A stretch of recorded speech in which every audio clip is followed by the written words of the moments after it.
भाई पाकिस्तान क्रिकेट में एक अलग तरह का ज़लज़ला आया हुआ है। पाकिस्तान क्रिकेट टीम का, बोर्ड का और पूरी मैनेजमेंट का कुछ समझ नहीं आ रहा। बीच में पीएसएल भी आया हुआ है। कुछ समझ नहीं आ रहा कि चल क्या रहा है। पहले तो पाकिस्तान टीम जो है वो फॉर्म में नहीं है, चाहे वो ओडीआई की हो, टी20 की हो या फिर टेस्ट की हो। अब देख लें कि पहले टेस्ट में जो इमाम उल हक हैं उन्होंने 90 प्लस स्कोर किए और आकर ज्ञान देने लगे कि मैंने ना खुद पर काम किया है, डोमेस्टिक खेला है और स्ट्राइक को रोटेट करना सीखा है। बाबर को भी ऐसा करना चाहिए। अभी तरीक हुआ है कि जब से विराट कोहली से बाबर आजम ने हाथ मिलाया था ना, तो बाबर आजम की फॉर्म चली गई है। तब से बाबर आजम की फॉर्म वापस नहीं आ रही। और तरीक इस बात की भी गवाह है कि जब भी बाबर आजम पर किसी ने तनकीद किया है या फिर किसी क्रिकेटर ने बाबर आजम को बोला है कि भाई तुमको ऐसा नहीं ऐसा करना चाहिए, तो भाई साहब उसकी फॉर्म चली जाती है। अब जैसे इमामुल हक ने थोड़ा सा समझाया तो उसकी फॉर्म चली गई। भाई साहब 10 ऊपर नहीं जा सका ये बंदा दोनों टेस्ट मैचेस में, 4 इनिंग्स में, मतलब कह सकते हैं आप। पहले वो 90 वाली ना इनिंग छोड़कर, इससे पहले जो हमारे एबी डिविलियर्स हैं पाकिस्तान के, मोहम्मद हारिस, उन्होंने भी समझाया था और उनका भी हाल आपने देखा हुआ है। और भाई साहब बाबर आजम की टी20 में वापसी हुई है और भाई साहब आप लोगों के मोहम्मद हारिस की छुट्टी हुई है। भाई साहब एब्सोल्यूट सिनेमा चल रहा है पाकिस्तान क्रिकेट टीम में। इसके बाद थोड़ी सी बात करते हैं पाकिस्तान क्रिकेट बोर्ड की और अली तरीन साहब की, यानी कि मुल्तान सुल्तान के ओनर की भी आपस में जो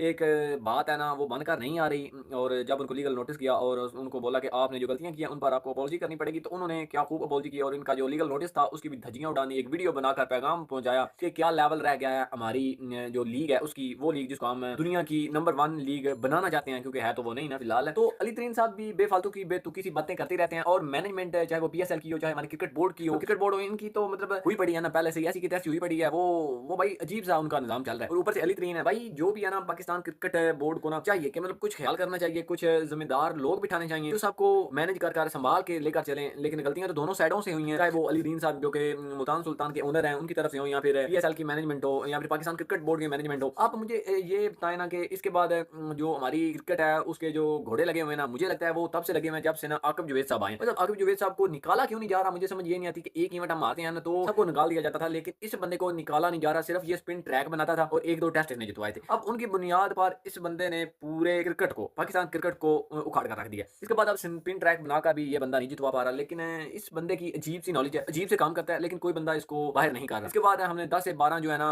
पिछले कोई 6 से 7 मंथ में, एक साल में कर लें, कैप्टन चेंज किए हैं। अब मोहम्मद रिजवान को बाहर बिठा दिया और बोला है कि भाई तू बैठ और ओडीआई की कप्तानी करेंगे शहनशाह अफरीदी। अभी अच्छा कप्तान है, लेकिन इसको पहले जब बनाया था टी20 का तो 2-4 मैचेस दिए थे, उसके बाद निकाल क्यों दिया था, ये भी तो एक पॉइंट बनता है ना। तब ये था कि इस बार वर्कलोड होगा और जो बॉलर होता है वो सारे मैचेस नहीं खेल सकता, उस पर फिटनेस का असर होगा। और मुझे समझ ये नहीं आती कि ये कौन सी फिटनेस है जो टी20 में जो है ना वो खराब हो सकती है, टी20 में इंजरी हो सकती है, लेकिन ओडीआई जिसमें इसने 10 ओवर करवाने हैं उसमें इसको कोई इंजरी नहीं होनी। मतलब उसने ये सारे मैचेस खेलने हैं, फिर वर्कलोड नहीं आएगा। ओडीआई में वर्कलोड ज्यादा था या टी20 में वर्कलोड ज्यादा होता है, मुझे ये भी नहीं पता। मतलब अजीब सा निजाम चल रहा है। तो क्या क्या लगता है आप लोगों को कि अब जो मुल्तान सुल्तान की टीम है इसका ऑनर कौन होगा, अब उसकी बोलियां लगेंगी तो देखते हैं फिर। लेकिन मुझे लगता है कि दोनों तरफ से गलतियां हुई हैं, मैनेजमेंट की तरफ से